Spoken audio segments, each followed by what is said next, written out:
Hi everyone, Patrick here. Welcome to SFF Spotlight episode 55. Unlike usual, today's episode of SFF Spotlight doesn't contain too many episodes. Usually, every episode of SFF Spotlight will always have about 20 topics, but in today's video, I have only about 13 or maybe 15 topics to cover. And as always, if this is the first time you're watching SFF Spotlight, this is a series of videos on my YouTube channel. Somehow it is 55 episodes already, but this is a series of videos where I talk about new cover reveals, new special edition, new Kickstarter campaign, and also new book news, plus new noteworthy release in the adult science fiction and fantasy genre. And the first topic I will spotlight today, this will be for a new book announcement by R.F. Kuang, Rebecca Kuang. Yeah, this is for Katabasis, an upcoming book, upcoming fantasy book coming up in 2025. Honestly, R.F. Kuang has been teasing this for quite a while now, but we finally have more details about this, and the pre-order link on Amazon is available now. But this book, it is about two Cambridge students who have to go to hell, literally hell, to rescue the soul of their advisor and get the letter of recommendation from their advisors. Getting there supposedly is easy, but surviving it and surviving one another is another story. And that's really all I know about Katabasis by R.F. Kuang.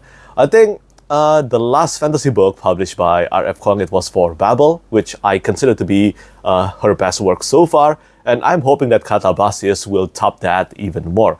And I like to think that R.F. Kuang is an author that keeps getting better and better with each book. I love the Poppy War trilogy. I know that that one is a very polarizing trilogy for many good reasons, especially the main characters, Rin. I think generally speaking, so many people love Babel compared to the Poppy War trilogy. So here's hoping that Katabasis in 2025 will be an even better book. And I definitely think this is one of my most anticipated release of next year. And the next one, this is for a new upcoming fantasy debut, a cozy fantasy novel, and this is The Teller of Small Fortunes by Julie Leong. This one, unlike Katabasis, is being released within this year. I think it was on the 5th of November. Remember the V for Vendetta now?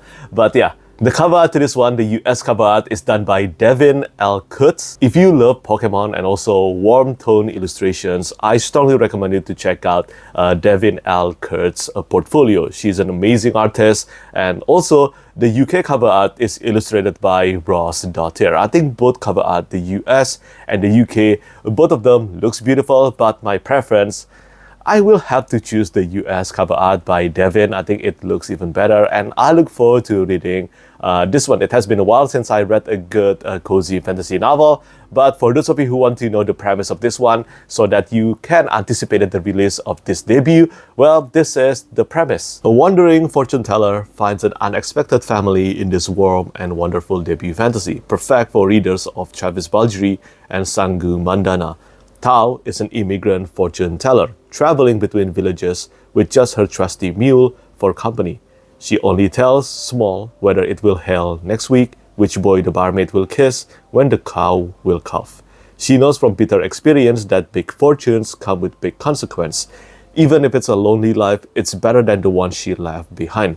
But a small fortune unexpectedly becomes something more when a semi-reformed thief and an ex-mercenary recruit her into their desperate search for a lost child. Soon, they are joined by a baker with a need for adventure and, of course, a slightly magical cat. Tao sets down a new path with companions as big-hearted as her fortunes are small.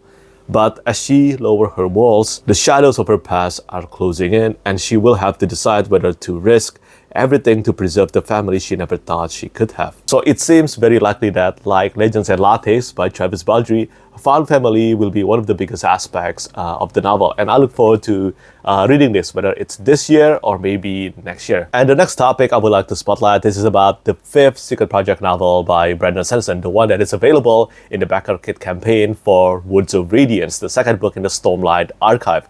So, well, Sanderson has revealed plenty of details regarding the 5th Secret Project novel. I will try to not mention the title here, but just in case you don't want to hear anything at all about the Secret Project novel, feel free to skip to the next topic. But it seems like the 5th Secret Project novel will feature a character from Yolen, the planet Yolen. Those who are die-hard fan of the Cosmere will know the importance of Yolen. It is the location where I think the shattering of Adonalsium happened. What is Adonalsium? That is again another topic. But yeah, there is plenty of details about this. You can even read some chapters about the 5th Secret Project novel on Brandon Sanderson's newsletter. I will just leave the link to the details in the description down below. But personally, I am really excited to read this one. I haven't actually finished reading the preview chapters yet. I just got that from reading what I have read and also from what other people said. And I think I would just leave everything for the first time I end up reading the Secret Project novel next year in the year 2025. As for the Backerkit campaign for Worlds of Radiance, it seems like this one has become, just like the Kickstarter campaign, it has become the most funded Backerkit campaign of all time with more than $20 million already. Yeah, absolutely insane. And I believe by the last day, I think everything will be sold out. But we will see whether that will happen or not. Either way, I think Brandon Sanderson is just going to achieve many more achievements and also milestones. So that's it for the section on new book news. Now let's move on to talk about special editions. Finally, the full cover art for Jade City Subterranean Press Edition, Jade City by Fonda, the first book in the Green Bone saga. The cover art has been revealed, and once again, this cover art is illustrated by Micah Epstein. We have also seen one interior illustrations, but Fonda has mentioned in her newsletter that there will be a total of 4 interior illustrations, all of them fully colored and illustrated by Micah Epstein. I think this is a really good news because previously this edition, the Subterranean Press edition of Jade City will only features 2 fully colored interior illustrations, and that would have been a huge disappointment in my opinion for a book as good as this and also at that price range. Well, the price hasn't been officially revealed, but I think many fans of Subterranean Press has pretty much agreed that the price will be about $200 or at least $190 US. So yeah, it will be an expensive edition and it will be a bloodbath. If you don't have a copy of Jade Shards and also the Jade Scepter of Janlun, especially Jade Shards, I do not think it will be possible for you to get a copy of Jade City Subterranean Press edition because the priority will goes to those who actually own Jade Shards. Once I hear more details on this, I will make sure to mention it in SFF Spotlight. But for now, I do absolutely love this cover art by Micah Epstein. Micah Epstein is an amazing artist. I always love his artworks, and this kind of cover art, I think it can work as a cover art or even as an interior illustration. It looks that good. And additionally, Fonda has also mentioned in her newsletter that if you cannot get a copy of Jade City Subterranean Press Edition, there will be 2 more special editions of the Green Bone saga coming. So yeah, that should be good news for all of us who are a fan of the series. And moving on to the next special edition, this will be for the limited Folio Society edition of The King of Elfland's Daughter by Lord Dunsany. This one, the pre-order date will be on the 2nd of April. The edition will be illustrated by Julie Dillon. It will have a new introduction by Erin Morgenstern and also a foreword by Neil Gaiman, and this edition will be limited to 500 hand-numbered copies. This first ever fully illustrated edition of the book has been signed by both the introducer and also the illustrator. I haven't actually read this book yet, but I think I watched a video or 2 saying that this book is a huge inspiration to The Lord of the Rings by J.R.R. Tolkien. If you have read this book, well, do let me know what you think about it, and of course, do tell me whether you plan to get a copy of this one. I know that Julie Dillon is an incredible artist. I have been a fan of her artworks for quite a while now. She also did some of the interior illustrations and cover art for books by N.K. Jemisin, Subterranean Press Edition. They all look fabulous. And I look forward to seeing all the artwork that she will do for this book. But personally, I am still not sure whether I will acquire a copy of this one because I haven't read this book yet. And usually when it comes to special or limited edition, I try to only buy books that I have read and actually really love. There will be a few exceptions, but most of the time this rule applies and I stick by this rule. Otherwise, we will be broke buying all the special edition and Kickstarter campaigns. But moving on to the next one, this will be for the second and the third book in the Winter Night trilogy by Katherine Arden. This is the Illumicrate edition. And I think some of you might know already about the first book, The Bear and the Nightingale, Illumicrate edition.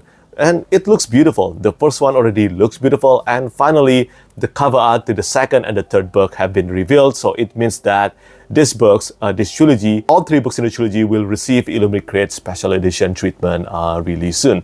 And just like the first book, the cover art to this one is illustrated by rudebeetle. I have actually read the Winter Night trilogy by Katherine Arden. I think if you are in the mood for snowy or wintry book, I think this is a really good fantasy book, historical fantasy book to suit your reading mood. And finally, the last special edition I want to spotlight today, this will be for Sons of Darkness by Gaurav Mohanty. This one is being published by Ruin by Fiction. So for this special edition of Sons of Darkness, which is an incredible grimdark fantasy novel that is inspired by Mahabharata, The First Law, Malazan Book of the Fallen, and also A Song of Ice and Fire.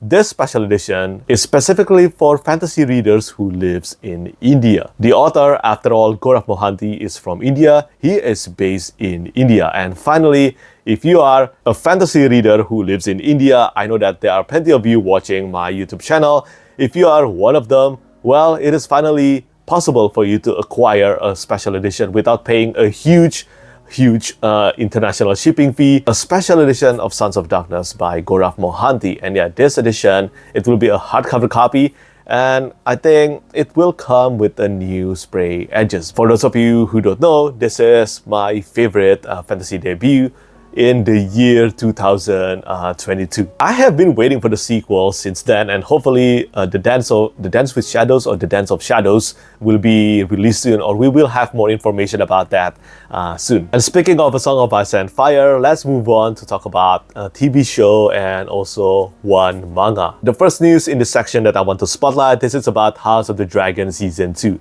There is, I think two new trailers for House of the Dragon, and I think it is brilliant. You have to choose which team you are, Team Black or Team Green. Try to watch them both before deciding which team you belong to. But anyway, the Season 2 of House of the Dragons will be released on June 16. It will premiere on the 16th of June 2024. So yeah, not too long from now. I really loved the Season 1 of House of the Dragons, and I hope Season 2 will be better. I think there is a really good chance Season 2 will be better, remembering the content of what will happen next. But even then, even though I have read the book, I was still pretty surprised and amazed by the quality of the Season 1 of House of the Dragons. If you have watched the TV show, the first season, do let me know what's your overall thoughts regarding the TV show. Do you think it is incredible? Do you think it lives up to your expectation? And the next one, this is about a One Piece by Eiichiro Oda. So Eiichiro Oda has mentioned that he is taking a 3 weeks break from writing the manga. And I think this is a well-deserved break. I think if you are in the world of manga, you are really acquainted in the world of manga or One Piece, you will know just how hard Eiichiro Oda really worked for One Piece. It is absolutely insane.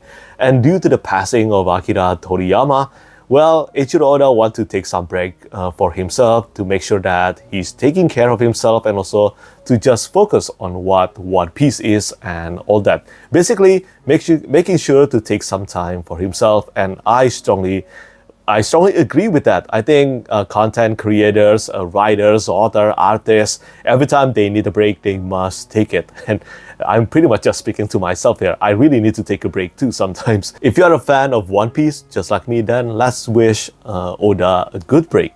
And also, some of you have been asking me about why I don't feature the passing of Akira Toriyama as one of the big topics in my SFF Spotlight videos. There are plenty of reasons for this. I don't feel comfortable in really covering people's passing on my channel, especially because my channel are actually monetized. Every video is monetized, and it seems like sometimes I cannot say something really appropriate, and also it seems like I'm making money out of people's passing, and I don't want that. So yeah, that's really my explanation of this. But if you have followed me on Twitter or maybe Instagram, you will know my actual sorrow on the passing of Akira Toriyama. Believe me, when I heard the news for the first time, I was super devastated. I was left wandering the day like a zombie, because ever since I can recall, Dragon Ball was really the first storytelling that made me fall in love with fantasy as a genre. It made my childhood and more, and I definitely will do another reread of the series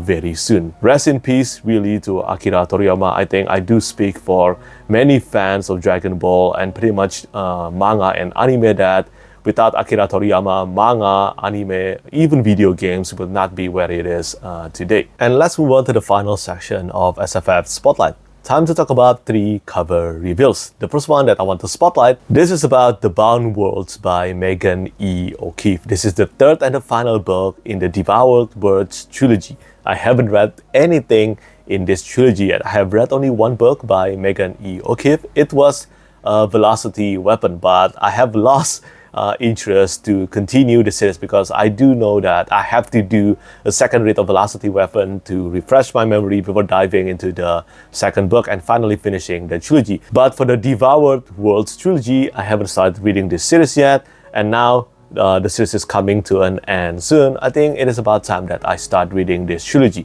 And the cover art, just like the first 2 books, they are illustrated by Jaime Jones, an incredible artist in the science fiction and fantasy genre. And the next cover reveal I want to spotlight, this will be for The Bloodless Prince by Charlotte Bones. This one, the cover art is illustrated by Martina Fackova, the artist behind Empire of the Wolf trilogy by Richard Swan. Empire of the Wolf trilogy, all 3 books, all 3 cover art, all of them look stunning, and this one is not an exception, even though this is not a part of Empire of the Wolf trilogy. But overall, Martina Fackova is really good at illustrating characters. I think she is one of the best when it comes to putting a character in the central focus in the cover art. And finally, the last cover art that I want to spotlight today, this will be for The God's Spear by L.L. Stevens, the 4th book in the Triumphary Revelations. The cover art is illustrated by Larry Rostant, and this is the 4th book out of 6-book epic fantasy series. I haven't read anything in this series yet, but I do think that this cover art looks gorgeous. I don't usually click with Larry Rostant's illustrations. I think if you have watched my previous video talking about cover arts, well, Larry Rostant do use a lot of photography of real person in science fiction and also fantasy cover art, and I am not a fan of that, like The Theft of Swords by Michael J. Sullivan or The Grey Bastards by Jonathan French. But at the same time, he is really good when he is drawing or illustrating symbols, big or small objects or symbols. I think he's really good at that. That's why I was a bit surprised that this one is illustrated by Larry Rostant, and I really like this cover art. I look forward to reading this series someday. And finally, moving on to the final section and also the final topic of today's SFF Spotlight video, noteworthy release. I have only one book to spotlight today, and this will be for The Mushroom Blues by Adrian M. Gibson. This one is pitched as a mix of Blade Runner, District 9, and True Detective mixed with Jeff Vandermeer's unique world building. And yeah, this will contain a lot of mushrooms. This is a debut novel by Adrian M. Gibson. I believe this will be a murder mystery novel. I haven't read this debut novel yet, but congratulations to Adrian M. Gibson for the release of his debut novel. If you have read this book, do let me know what you think about it. And yeah, I think that's it for today's SFF Spotlight video. As I mentioned in the beginning of this episode doesn't contain too many news to spotlight, unlike usual, but I do hope that you gain plenty of benefits out of watching this episode of SFF Spotlight. And yeah, I think that's pretty much it from me today. Do let me know what you think about all the news that I spotlighted today. And as always, thank you so much for watching, and thank you for your support. Bye bye. Lastly, I want to say thank you so much once again to all my patrons who keep on supporting me.